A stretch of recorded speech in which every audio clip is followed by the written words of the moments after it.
Is that what you want to be known as? No, but the thing, let me just tell you something. Yes. But what the media fails to mention is the fact that I give 25,000 people in remote villages of Sierra Leone fresh, clean water over the past 6 months.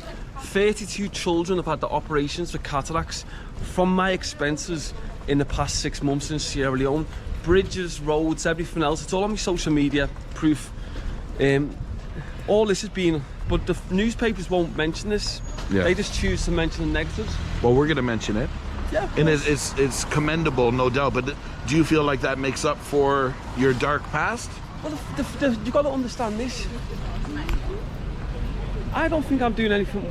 I'm doing far less than all these farmers. Look, let me just explain something to you. They want to moan about drug dealers, right? But shopkeepers are doing far worse by selling alcohol and cigarettes, which are killing far more people than any amount of cocaine or cannabis that I ever sold. They peddle misery. I peddle happiness. When I was selling cocaine, the amount of people that used to be in the fucking kitchens, off the banners, pouring the hearts out to each other on my 1010 Charlie, or like having a nice little chilled night with the girlfriends with a little spliff. So I don't have any sort of remorse in that way, because I just think that the shopkeepers and the government are doing far worse than the pharmaceutical companies with the drugs that they're peddling to people. Yes. Do you know what I mean? So that's why I don't hold any sort of remorse in the sense of the crimes. But was it strictly those 2 drugs that you were selling? That was the main thing. So when I was younger, because the normal thing years ago, what you'd be selling is white and brown, because that's where the money was. When you go into areas. What is white and brown? Cocaine? No, so it'd be like crack and heroin. Yes. But we're talking my early 20s.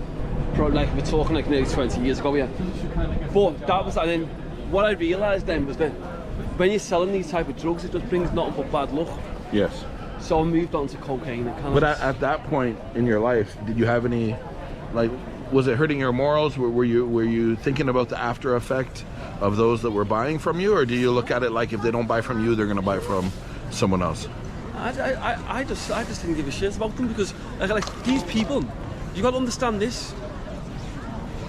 A lot of people online, they go, yeah, I regret doing this.